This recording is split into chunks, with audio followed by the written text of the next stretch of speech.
ముఖ్యమంత్రి గారు రేవంత్ రెడ్డి గారు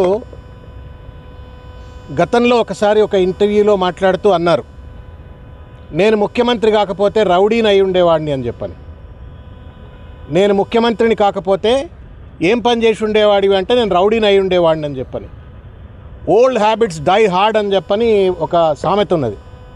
ఆ సామెత ఇవాళ తెలంగాణలో ముఖ్యమంత్రి కుర్చీలో కూర్చున్నప్పటికీ కూడా కుక్కతో ఒక గుండ్రాయి కట్టిన చక్కగా కాదన్నట్టుగా ఇవాళ తన నిజస్వరూపాన్ని ఇవాళ కొనసాగిస్తున్నటువంటి ఒక పరిస్థితి ఇవాళ స్పష్టంగా చూస్తూ ఉన్నాం.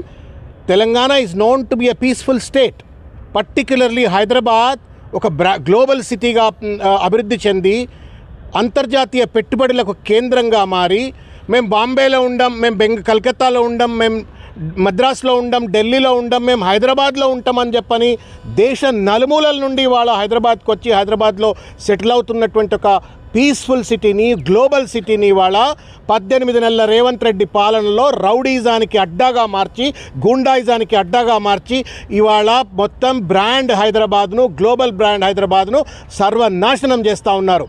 దానికి ప్రతీకగానే యథా రాజా తదా ప్రజా అన్నట్టుగా ఆయనే అట్లున్నాడు కాబట్టి మేమెందుకు తక్కువ ఉండాలన్నట్టుగా ఇవాళ మైనంపల్లి హనుమంతరావు గారు కావచ్చు, లేకపోతే ఆయన కొడుకు రోహిత్ రావు గారు కావచ్చు, వీళ్ళంతా కూడా మల్కాజ్గిరిలో మన జరిపినటువంటి ఒక దుర్మార్గమైనటువంటి ఒక రౌడీజానికి పరాకాష్ట, పచ్చి బూతులకు పరాకాష్ట, బెదిరింపులకు పరాకాష్ట ఎట్లా ఉందో చూసినాం. దీన్ని తీవ్రంగా మేము ఖండిస్తూ ఉన్నాం.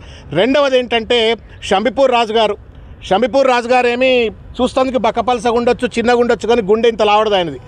ఏమీ లేనాడు 10 మంది కూడా తెలంగాణ ఉద్యమంలో గ్రేటర్ హైదరాబాద్లో జెండా పట్టడానికి సిద్ధంగా లేని రోజు కేసీఆర్ గారి వెంట ఒక నికార్స్ అయినటువంటి ఒక సైనికుడు లెక్క నిలబడ్డటువంటి వాడు, కడుపు కట్టుకొని కాలు కట్టుకొని ఆయన ఉద్యమంలో పనిచేసి తెలంగాణ రాష్ట్ర సాధన కోసం సర్వం త్యాగం చేసి కొట్లాడినటువంటి ఒక ధైర్యశాలి షంబిపూర్ రాజు గారు.